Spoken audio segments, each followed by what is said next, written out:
Find the reading of spring balance shown in figure. The elevator is going up with an acceleration g by 10. The pulley and string are light and pulley smooth. तो यहाँ पे देखो, आपको reading देखना है spring balance में क्या होगा, और एक्सेलरेशन ऑफ लिफ्ट गिवन है g by 10. Let's suppose I assume g by 10, ये जो गिवन है ये है आपका a1, this one is a1. मान लो ये आपका a1 है.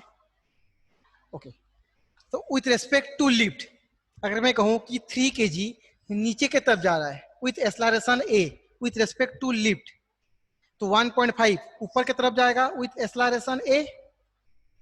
इसमें एक फोर्स लगेगा 3g नीचे की तरफ, यहाँ पे फोर्स लगेगा 1.5g नीचे की तरफ. टेंशन लगेगा ऊपर की तरफ t, यहाँ पे भी टेंशन होगा t. तो अब देखो, ये जो मैंने एक्सेलरेशन लिखा है वो किसके रेस्पेक्ट में लिखा है?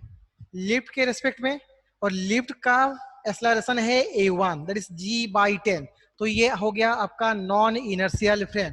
तो अगर ये नॉन इनर्शियल फ्रेम है तो आपको यहाँ पे एक सीडो फोर्स भी लगाना होगा in opposite direction of acceleration. तो 3 kg में सीडो फोर्स नीचे होगा, दैट इज योर 3a, और 1.5 kg में नीचे की तरफ होगा 1.5 into a. ओके, तो अब देखो 3 kg में नीचे फोर्स हो गया आपका, wait just a minute, this not 3a, this is 3a1. ये जो सीडो फोर्स होगा वो होगा आपका 3a1 एंड 1.5a1. ये क्यों होगा? क्योंकि एक्सेलरेशन ऑफ लिफ्ट है a1.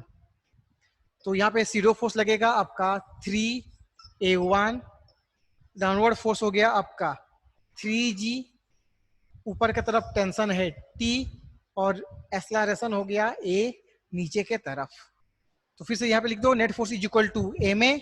तो जो इक्वेशन होगा दैट इज 3a1 और 3g plus 3a1 minus t is equal to 3a. Similarly 1.5 kg के लिए,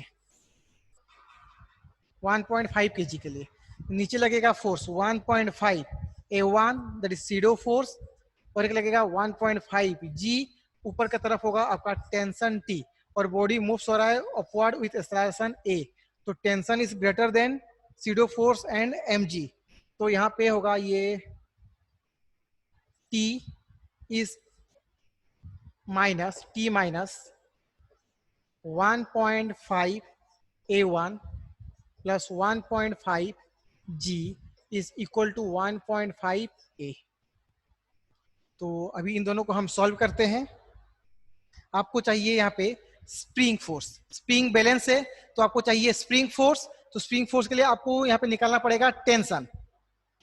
तो आपको अगर टेंशन निकालना है तो यहाँ पे हम ये बोल सकते हैं कि एक काम करो, ये इक्वेशन को 2 से मल्टीप्लाई करो, तो ये होगा आपका 2t minus 3a1 plus 3g is equal to 3a. और इसको अभी माइनस करो इक्वेशन 1 के साथ. ये जो इक्वेशन है फर्स्ट इक्वेशन, इस इक्वेशन को इसके साथ माइनस करो. तो अगर मैं इसको यहाँ पे माइनस करूं that is 3g plus 3a1 minus t is equal to 3a. तो ये हो गया आपका माइनस माइनस प्लस माइनस, तो 3a कैंसिल हो गया, तो 2t एंड t 3t होगा, दिस इज 3t. देन पहले था आपका माइनस 3a1, यहाँ पे minus 3a1 minus 6a1 minus 6g is equal to 0. तो 3t is equal to 6a1 plus g. तो t is equal to 2. a1 क्या है आपका g बाई 10. a1 यहाँ पे आपका गिवन है g बाई 10 प्लस g.